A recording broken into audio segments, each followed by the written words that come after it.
Hey, everybody. This is Bad at Keeping Secrets. I'm Carissa, and I'm unbelievably excited and delighted and ecstatic to be talking with Susan Cain today. I was first introduced to Susan's work when Quiet came out. I think it was on the bestsellers list for like 8 years.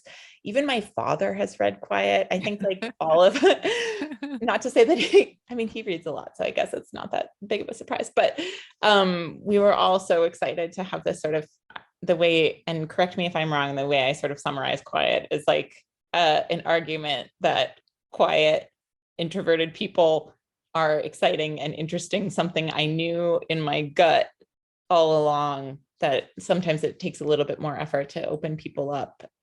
But there was something about it really validated my introverted tendencies. And so I really, really appreciate that. Can you tell us a little bit? Maybe we should start there, but we're going to talk today about Bittersweet, which also pulls my heartstrings. But can we talk a little bit about Quiet and how you started, why you choose the topics you do, Quiet and Bittersweet? Because you have two books, right? Yeah, and the funny thing, well, okay, I will answer that question, but first I just want to say, as I was just telling you, my colleague Renee got to know you before I came on and got to know you, and she was like, "Oh, you just have to do this interview. This is the most charming, wonderful person," and I see exactly what she means. So I'm very happy to be here with you and loving your illustrations too, which I have to start reposting. And yeah, so thank you for having me. Oh, it's kind of crazy to be able to. I'm always really surprised when people will let you promote their work or get excited about. I also am lucky that I get to do this to get to really curate who I'm really genuinely excited about. And I've been a fan of yours for many years. So thank you, Susan. Wait, Thank let's you. talk about really quick why you wrote Quiet. I wrote it because I don't know, I guess I've been an introvert in an extroverted world all my life, and it was something I was thinking about all my life. Although it took me a long time before I had the language to describe the dynamics that I wanted to talk about, but I had been aware of it from the time I was like 4 years old. I come from a quite introverted family, and it was very clear to me that the ways in which my family members were contributing to the world were because of being quiet, cerebral people, not in spite of it, but because of it. And yet, there were all these messages saying that's not who you're supposed to be. You should be out there and dominant and take charge and gregarious and all this stuff. So I wrote Quiet basically to dispel what I saw as a myth that robs half the population, the introverted half, of energy and happiness and talent that they could otherwise be using and enjoying. Can you really quickly, would you be willing to define extrovert and introvert? Only because I feel like lately they've kind of resurfaced, and I've I feel like they're back in sort of, people have been asking me what it means. And I feel like these sort of, as with all definitions, they evolve over time and our understanding of them kind of changes. And I was just curious if you could kind of pinpoint where they're at or your understanding of them at this moment. Yeah, that's interesting that you said it's resurfacing, because I found, because I've been out there talking about Bittersweet over the last year, people are also just like you asking about introversion, extroversion. So that's been interesting. There's a bunch of definitions and a bunch of things you can talk about with these personality types, but I actually find, so like, if you had to just define it in one or two sentences, I still like best the definition that's kind of out there in pop culture, which is that it's a question of where you get your energy, and that an introverted person can be very socially skilled and very warm and have lots of friends, but they get their energy from mellower, less stimulating situations. So they're going to direct their social energy towards the cozy tete-a-tete with a best friend, as opposed to like, being out there with a bunch of people they've never met before, which is a social experience that's much more stimulating for an introvert, often overstimulating. Totally. And extroverts get their energy from that kind of situation, or just, from just like a lot of hubbub around them. They need the stimulation for their nervous system to be in balance. I know that this is kind of a weird starting point, but hear me out. Um, I was just wondering if you could talk a little bit about the distinction, what you mean by bittersweet, and that you're not advocating to live in a state of sadness. This this talk and the book is not. I'm not saying that if you do have depression, you should seek help, but this is something completely different. And I was wondering if you could just sort of start with bittersweet, or what you mean by bittersweet and the distinction between the terms. Yeah, absolutely. It's a good question. And you're right, it is very different from depression. Bittersweetness is more about kind of it's a state of mind where you're just acutely aware of the joys and the sorrows of the world. Like, you're aware of all of it, you're intensely open to all of it and alive to all of it. And so you're feeling, the joy of the beauty of a sunset, and you're feeling like you feel a kind of comfort and inspiration from a rainy day, because it's like it's all telling the truth. There's a feeling of awareness of the impermanence of everything, and that everybody we love best will not be here forever. But that somehow, with that knowledge and that perception, comes this access to the beauty of the world. And so this state of bittersweetness, I've actually traced it in the book to ways in which it opens for us creativity and human connection, and also transcendence, like a sense of transcending the ego and transcending the self, comes at heightened moments of bittersweetness. I think for me, personally, I've been really interested in, I think, so I have a daughter who has chronic illnesses. And I think I keep thinking about, like, okay, so what, I'm not necessarily stronger from this. I'm not necessarily, like, what is the point of suffering and pain? And I think for me, in bittersweet, the sort of the heightened awareness of reality, the sort of empathy and creativity it generates is for me enough, I guess, to make sense of things and sort of help me connect with other people. But you kind of in the beginning, you talk a little bit about music and how listening to sad music inspired this book. Can we talk a little bit about your theories on why people enjoy sad music, or upsetting, or sad art, or melancholic anything? Yeah, and this is something that philosophers have been pondering for, you know, centuries. Um, why this would be. It doesn't seem to make sense on its face. Why, like, nobody, including me, nobody likes to be sad.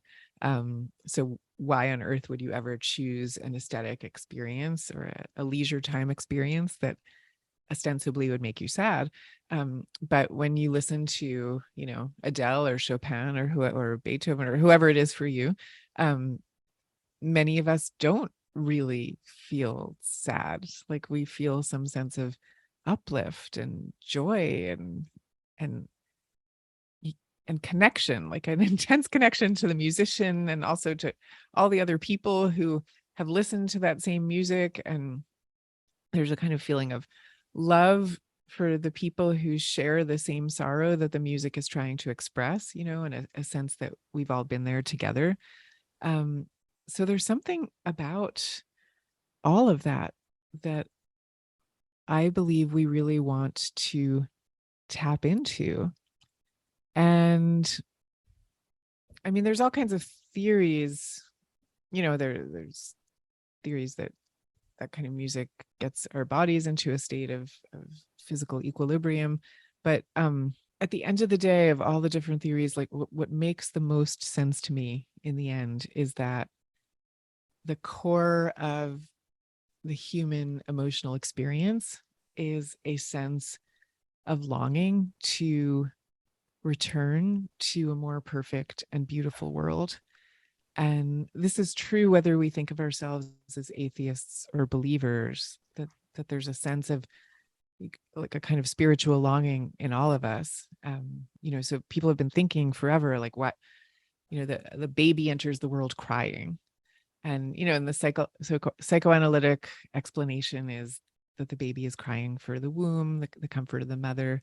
Um, the religious explanation is the baby wants to go home, back to the divine. And so there's the longing for the Garden of Eden, the longing for Mecca, the longing for Zion, the longing for the beloved of the soul. Like all these different religions have different ways of expressing this.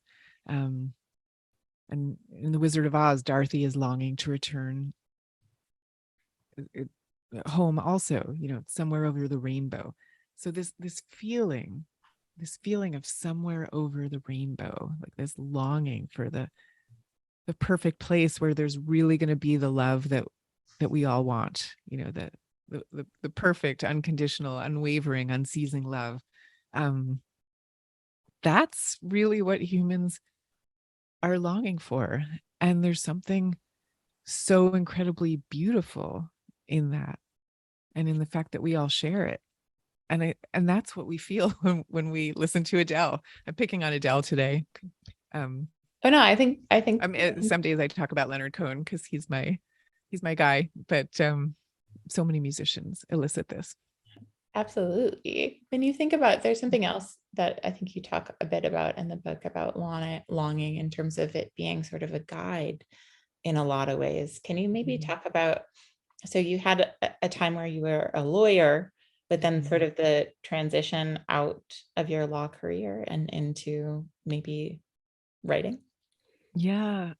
So we have these moments in our lives where we're kind of seized by a very intense form of longing. Like it tends to come and go, I think. And when it comes to us, we need to pay attention to it. And I don't mean like the longing for a nice house or car, though, those are legitimate things, but it's not what I'm talking about. It's more like the longing for that which is, best and most beautiful and most true and most love. So the story that you're alluding to is I had wanted to be a writer since I was 4. And but I, did the practical thing and went to law school so I could support myself. And I was really like very ambitious about it and trying to make partner. And I'd been working like a maniac for like 7 years. And then one day this senior partner in my firm walks into my office and tells me that I'm not going to make partner after all. And I received the news in the moment, like news of a catastrophe. It was like everything I'd been working towards for the last decade was all for nothing. And I cried and I was very upset. But I left the firm that day.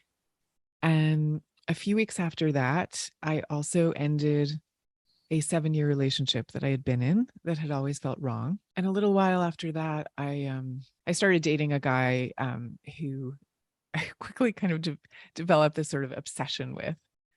And I think we've all been there, those terrible obsessions that you can't free yourself from, and they kind of drive you crazy, but there's nothing you can do about it. And he was a very lit up kind of person. He was a musician and a lyricist. And I had a friend, Naomi, who I would regale with stories about him, on constant repeat, the way we do when we're in those obsessions. And she would listen very patiently to all these stories until one day she said to me, if you're this obsessed, it's because this guy represents something that you are longing for. And so what are you longing for? And it was like this, epiphany moment. Like it was suddenly so clear to me that he, with his lit up lyricism and music, that he represented for me this world of writing and art that I had wanted to be a part of since I was 4 years old and had not done. I'd gone in this other direction. And as soon as I understood that, it was like the obsession melted away. It was gone. And what was left in its place was this understanding. Can we talk a little bit about at 4 years old? There must have been some sort of experience or moment that you remember knowing that you wanted to sort of go in these directions, but then being pulled otherwise later. Well, I mean, when I think back to like 4 years old, I don't remember an epiphany type moment like the way I was just describing. It's more like my mother taught me to read when I was really little. I had older siblings and they read, so I wanted to be like them. So I Mhm. learned very, very young. So I was always reading, and like I just loved books so much. And I think when you love something, you want to do it too. Um, Mhm. so I started writing stories like also very early. So it was just like always the thing. And I just knew it. I just knew it in a very unquestioning way. I think there's always, for me, my theory on why we do what we do is composed of so many variables, but one of them I feel like is always exposure. Uh, and to have a parent or someone who values these things and instills them in you. When I think about, I I think most of us have this sort of narrative of like, oh, we were told we weren't supposed to go into creative professions because it's unstable. Yeah. Um, and you don't want to be a quote unquote starving artist, Hmm. or writer or what have you. But then there's something deep within you that you just can't do anything else or don't want to do anything else, and have to find ways to make it work. And I think part of this interview series is also looking for those sort of roadmaps or picking out the sort of signs or the exposures or dispositions that might lead, naturally into these creative fields, because I really think it's possible. And I think I mean, not, don't get me wrong, I think studying law is a wonderful thing too, No, but you're not offending me. Oh. And but most the lawyers who I met, or many lawyers, want to do creative things too. But sorry, I uh, didn't mean to interrupt you. oh no, I totally buy that. I've never actually thought about that. About lawyers, but I do think all the lawyers I know secretly want to be writers. Yes. Oh my God. They were all like going home and reading the New Yorker when I was there. Yeah. I mean, it makes sense. Mhm. But we're too scared to, I mean, it's kind of like a mind fuck to think about that all of us are, I don't know, craving certainty and stability when these concepts like don't actually exist. Well, it's so funny that you say all this because my experience was that when I was a kid wanting to be a writer, up until it was like 15 or so, maybe even later, I don't know. My family was like extremely supportive of it. Um, and I got all this validation for it. But what I didn't understand was that like they thought of that as like, oh, that's like a cute kid thing that she's doing. But once she grows up, then it will be time to like get serious. Um, so I had a conversation with my father at some point. I guess I was in college. I was still taking creative writing classes in college, and my father said something like, it's it can feel really glamorous to be the starving artist when you're in your 20s, but it's not going to feel that way when you're in your 30s or 40s. And so you should be thinking about how you're going to support yourself for real. And at the time that he said that, I was like very, very dismissive, but the words stuck with me.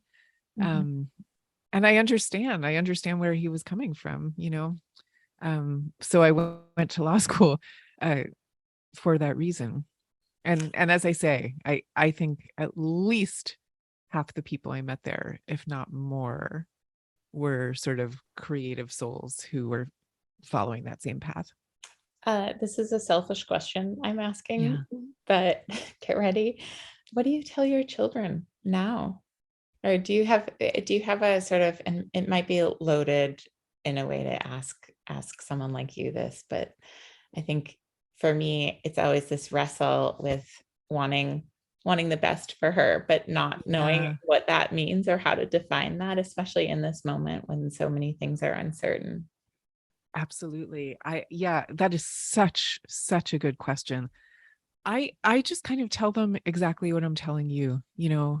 I tell them that, well, I guess I say two things. That number one, it's like it's so important, whatever your job or work is going to be able to get up in the morning and be happy that you're going to go and do it. Like the difference between living that way versus getting up and dreading your job, or, just gritting your teeth through it. That's like the difference between rich and poor right there. Um, so I tell them whatever it's going to be, you have to love it. You're not going to love every aspect of it. You're not going to love every moment, but like you should love it in general. And then the second thing I say is it is important to be able to support yourself. So one way or another, you have to be able to figure that part out also. Um, and I let them kind of fill in the gaps, in there. Yeah. I think in some ways that takes a lot of like trust and faith. Um, and I think someone who I think you also identify as agnostic, correct? Or I do you? do. Yeah, I also identify as an agnostic, and sometimes I try to sort of define spiritual. Actually, I spend a tremendous amount of time in my head trying to define spiritual terms, um, it sort of reconcile them with my current understanding of how the world is that sort of makes sense from my vantage point. me too. And I think that you do a lot of that in this book. And maybe we should even just start with like sort of what spirituality is to you, and how you make sort of meaning at this moment. I mean, I said this in the book that there's this Hasidic parable about a man, well, a rabbi, and the rabbi has in his congregation a man who seems very indifferent to all his talk of God. And and then at some point the rabbi sings for the man a melody of yearning and longing. And the man listens and he says, okay, now I finally get it. Like, I understand what you've been trying to tell me all this time, because I feel this intense longing to be united with God. And I feel a lot like that old man. And I think that's what my spirituality is. So I don't have the foggiest idea really what God or the divine is or isn't. Like, I am really agnostic on that. I feel like, who knows? Um, what I do know is that there are these moments of transcendence that come, and that they're all over the place, and that the more you become aware of them and the more you become aware of like how miraculous everyday experience is, the more you access them. And I don't know what those moments mean. I just think that what I think we all experience at those moments where, the music transforms you or the nature transforms you or whatever the experience is. I think it's probably very close to what um less complicated believers experience when they feel connected to God. So it's something like that. There's a you spend a bit of time relatively early in the book about sort of Eastern faiths and how yours, let me see if I can remember how to say this, the thing that you seek is inherent in the seeking. And I was kind of wondering if you could talk a little bit about the differences in sort of Buddhist and Taoist thinking, um, on the topic of longing, and because there's a little bit of an avoidance like in the present of not wanting to live in the future, for example, in Buddhism, as how I understand it. But I think it's pretty fascinating the way that you speak on it in the book. Yeah, I mean, I think what you might be alluding to is I did a bit of a dive into Sufism, which is the spiritual slash mystical aspect of Islam. um, and the mystical traditions of many of the religions, um, they all speak of this idea of longing for the divine. In Sufism, they might say the longing for the beloved of the soul, which I love. That's like, Beautiful. So yeah, it's a way of saying it that it's funny how much of a difference the language that you use makes. And there's something about that language that really speaks to me. Um, so the longing for the beloved of the soul, but so much of the Sufi teachings, as I understand them, and these other mystical traditions in Christianity, Judaism, and so on, they teach that the longing itself is what brings you closer to the divine. Like the longing itself brings you closer to that which you long for. Um, I literally have a poem like taped up onto my lamp right here, um, by Jalaluddin Rumi, who's this amazing 12th century Sufi poet, and he's talking in the poem. He's talking to a man who is praying to God, but starting to get frustrated that he's never getting any answer. And he says, the longing you express is the return message. The longing itself is the relationship. And there's something about that I just find to be like true on some, experiential, fundamental level. Um, but I think the question you asked is like, okay, well, how do you reconcile that with the whole Buddhist idea of non-attachment? The Buddhist idea that would tell you your cravings and your longings are a sign of attachment, and that's what we should strive to leave behind. So I went and I asked a Sufi teacher this question. I talk about this in the book. And his answer was that these are very different states, that craving in Buddhism is different from this spiritual longing that I was just talking about. That the spiritual longing is more of like the longing to go home, the longing for the pure love that we all want to be joined with. So it's not toxic or limiting in the way that we think of attachment as being.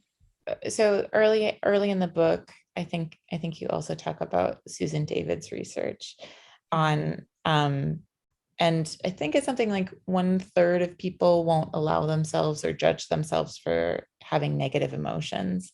Mm-hmm. Can you talk a little bit about that and emotional granularity and why sort of I really love the idea of not of looking at our not getting attached to our negative emotions or not judging ourselves for having them. And this kind of again ties back into the earlier sort of using them as information or Yeah. um, a guide map to where to what you value almost, I guess. Yeah, absolutely. And we have trouble doing it because we do think we're not supposed to have these emotions. We live in a culture that has been telling us really from its inception that we should be happy. When we're not happy, we should put on a cheerful face. Like 150 years ago, Boy Scouts were taught always wear the cheerful face. That's what people want from you. It will make you more competent. And there's some truth in that. I mean, I think we've all experienced that feeling of like, I don't know, you're in a bad mood, something's going wrong at home. You show up for work, you have to put on your game face, and suddenly you feel a little bit better. So there's truth in that. And yet we take it so far that we disavow the truth of the full range of our human experience. So there's this one study done by some members of the Compassion Lab at U Michigan, and they just interviewed a whole bunch of people about their experiences at work, and they found, especially in the work context, when people were describing experiences in which what they really felt was sad, they would use the word frustrated to describe it. And when they were describing experiences when they were truly feeling anxious, they would say they were angry. So it's like frustrated is socially acceptable, especially at work. Anger is socially acceptable, but sad, not so much. Anxious, not so much. Those are seen as kind of like the disempowered emotions. and we want to be empowered all the time. So yeah, so that's the dynamic that we're living with. And the problem with that, again, this isn't to say that self-presentation isn't a valid part of life, or that we should leave it behind completely. It's just that we're lopsided right now. And when you can't tell the truth about what you're really feeling, it's what psychologists call emotional labor, where when you have a disconnect between what you feel and the face that you're displaying, that's a form of labor, just like anything else, and it takes a lot of energy from you. And it also makes it harder to connect with other people, because if I'm meeting you not telling the truth or showing you what I really feel, and you're showing up not showing what you really feel, then we haven't really connected. And Um, I'm actually guessing that a lot of the reason that people tune into you when you do these interviews is because there's something about you where it feels like you're really present with who you actually are. You really radiate that. uh, it's funny that you say that, because I definitely am it's, I think that this interview has actually been rather difficult for me, in that I'm a little bit of a personal mess. We got another negative diagnosis on Friday, and after this, I'm actually going in to get more blood work for my daughter has cystic fibrosis, and she, in addition to that, we found out on Friday that she might have diabetes. Oh my Um, gosh, so and sorry. the it just it's been sort of a huge a huge sucker. Yeah. But Oh so I think God, I'm that, sorry. but however, I had been waiting to talk to you for so long. It's sort of, again, it's very bittersweet. But I think that there is it when you said that, I had never thought about emotional labor. Um, I don't know why I had never thought about it in the context of trying to preserve or to be nice for somebody. In some ways, you do it for, I don't know if you do it for self-preservation so much. So as for me, at least when I do it for the benefit, for my perceived benefit of the other person's Mm-hmm. emotional well-being, that I Yeah. don't want to sort of infect them with my sadness. But I love your argument on, you're also, when you're doing that, you're taking away the possibility of a deep connection and a sort of shared humanity that Mm-hmm. we're just sort of avoiding. And I do think sadness is, I mean, it's very relatable, but it's very unfixable. Hmm. I mean, there's not an easy solution. Um, I don't think, even though we really want one, um, to fixing someone else's sadness. I think maybe this ties into sort of, in the book, you talk a bit about ancient grief, sort of longing to connect with the past or ancestors. And I really loved, I've been thinking a lot about this too, how we're sort of through the possibility of our existence, we're giving life to our ancestry in a very sort of, in a very real way. I mean, we don't have access to their conscious thoughts, but we have access to everything else. Um, I think again, so here's my question. Um, so I think a quote that you have in your book was, live as though your ancestors are living through you. Can you talk a little bit about why you find comfort in that, Yeah, I or can. interest? um, I just wanted to say one thing about what you were saying before, and I'm so, so sorry that your daughter's going through that and that you as her mom are going through it. I'm really sorry. I couldn't not mention it. I went into the interview thinking, I'm absolutely not going to mention this. But uh, but no, it was just so unbelievably descriptive of what I was feeling in that moment that I couldn't not say anything.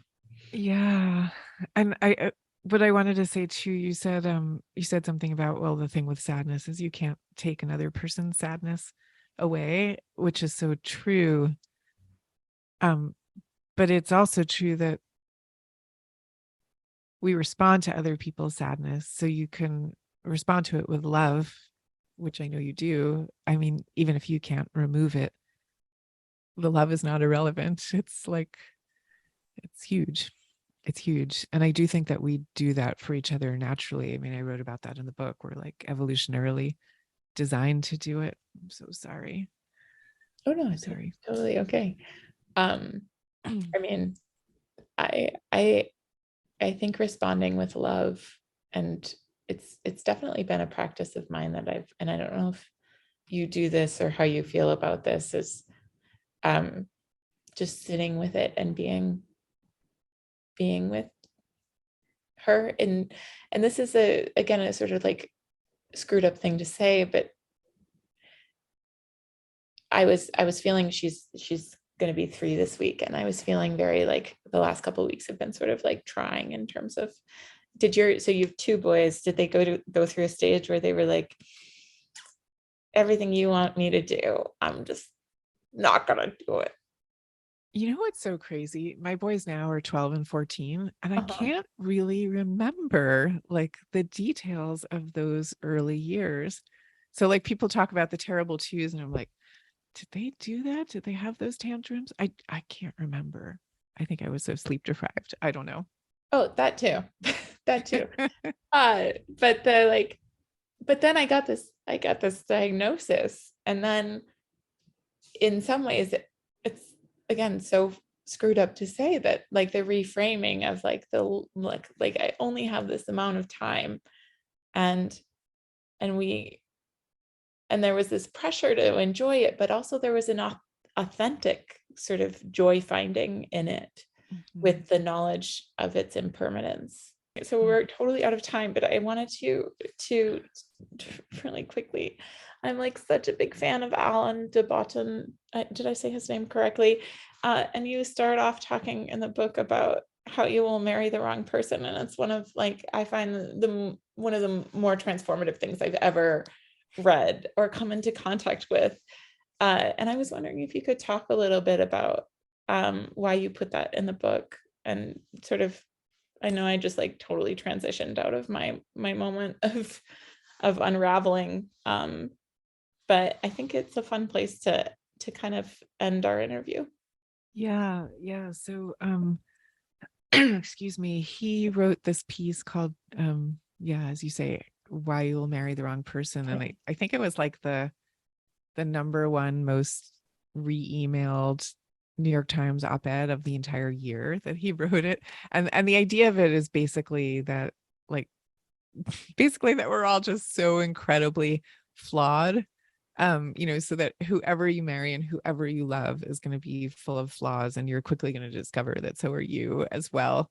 And so there's like a thing of having to let go of in this world, the dreams that one has of a perfect, flawless, frictionless love. And I do think some relationships get close, um but there's a like the dream, I think it comes from Plato, that we have in the Western tradition, um the idea that humans were once like you know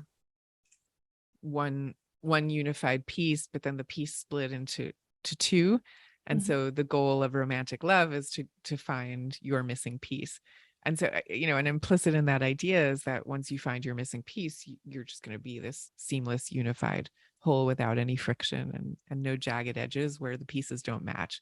But that's not most people's experience of romantic reality. And I think it's really helpful to know that. I mean, not to say that people in terrible relationships um should stay in them, but to understand that in everyday regular relationships, that's going to be part of it. And so that longing for the perfect and unconditional and seamless love that humans are born with, there's always going to be piece of that longing that's never fully met, and that's okay. You know, and to kind of see romantic love and erotic love as they're kind of like earthly manifestation of this core spiritual longing that we all come into the world with. They're just one other manifestation of it. And I think when you look at it that way, it's much easier to understand what's really happening. Um, the it makes me think of this sort of when I think about this concept, and I think about it in terms of like adaptive strategies from an evolutionary standpoint. Mm-hmm. It and like why we would be so drawn naturally to these narratives of being sort of broken and one half. Um, to think about like our survival, like this is how we know we need each other in a lot of ways. But I think we have, for me, we've taken it so far and idealized it in a way that makes every sort of hardship extra painful. In that this means either I'm broken or they're weird, or in a way that like I think accepting the fact that there will be friction is comforting and helpful. And I think that you will marry the wrong person just kind of like it makes it okay. It normalizes that relationships ebb and flow. And I really appreciated your reference to that in here. Yeah, Susan, and I just guess I would, oh, sorry, if I could just say, like, that idea, I think it applies to relationships, but in a way, it's like the core idea of what I'm trying to say in the book, that like everything in this world is broken and everything is beautiful. Like simultaneously, those two truths are always present. Um, and what? like, sorry, go Okay. ahead. Oh no, I was just wondering why it's so difficult, and I don't know if it's really difficult for you um, to hold those two things at the same time, or to hold multiple truths at the same time. I don't know. I think humans aren't very good at holding multiple truths in general. I mean, we're just not really good with ambivalence. We're not good with competing truths. I think we just like things, like cut and dry so that we can understand them better. I think we also like resist brokenness because it feels scary and like, you asked me at the beginning, like, what's the difference between bittersweetness and depression? And what I also wanted to say is, I don't know, it's actually possible that they're on a continuum with each other, and that bittersweetness is like one end of the continuum and depression is another. And I think bittersweetness is a quite healthy place to be, and we see all the connections between it and creativity and awe and wonder and spirituality. Like you can see that in the studies. Um, but I think there's probably a sense of like you could go too far down that spectrum and find yourself in the depression place. And I think people are understandably afraid of that. So I think that's also part of why we have trouble accepting this dual truth of beauty and brokenness. There's always a feeling of like I might fall over into the pit and not be able to get out again. And I do think we can get out again, but I'm just saying I think that's a fear. I think it's hard when you're in it, or at least for me when I'm in it, to imagine getting out of it or being out of it. Somehow that possibility just gets wiped off the table in a lot of ways. Can I ask you, and I don't know if you feel comfortable sharing, what's sort of going on in what you feel interested in the present moment, in terms of inspiration or like zeitgeist or collective consciousness that you're being drawn to? Or what are you working on next, I guess is another way to say that. Oh gosh. I'm working now on I'm working on a podcast actually, and it's not like a straight up interview show type podcast. It's more like each episode devoted to a different idea that I really want to explore, or like a different aspect of being human that I really want to explore. So it's probably not going to come out or be released until 2023. So I'll come back and tell you what the ideas are that I'm talking about, because I know that you're going to be into it. Uh, And I think I'm like, I feel like I can't quite articulate them yet, but some of them are sitting here like on this piece of paper. But it's always my process that I can write things out clearly long before I can say them out loud. uh, Typical introvert thing. oh, I also think it's like there was something I think in graduate school, we were trained really hard, really like hardcore that we had to have it be driven by the driven by a concept and then the form would follow. So you should be able to talk, I think, in a lot of ways. And my thinking on this has shifted since then, but that you should be able to talk about something cohesively before you actually start the project and have like a clear goal in mind. Yeah. And Yeah. the project then must reflect that in a lot of ways. Yeah. And I interviewed Jericho Brown. Do you know his work? I don't think so. He wrote the tradition. He's a chair of the creative writing at Emory University, but he talks about, so like he just writes, and then it's sort of like this process of tapping into his unconsciousness, uh, and let's sort of what he's trying to say come out slowly through the editing process. And it sounds in some ways like you're doing this project before you can talk about it, kind of to echo that, like in some ways I feel like that's more, I don't know why I feel drawn to wanting to figure out what the truth is, or this concept of the truth. But just making or doing and then reflecting, I feel like is more honest and potentially taps into sort of our subconscious knowledge base along with our conscious knowledge base in a sort of deeper way, I guess, if I'm saying this correctly. No, I know exactly what you mean. And I don't know if you have this, but for me, a lot of my process is I just go and sit in a cafe and have a cup of coffee. And once the coffee is in me, all kinds of things come out that I didn't even know were there.